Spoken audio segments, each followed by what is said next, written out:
It is.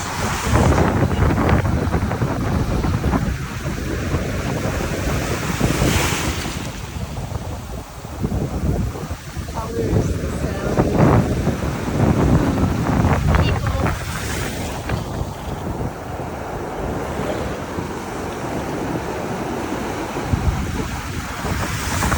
How good is this, right?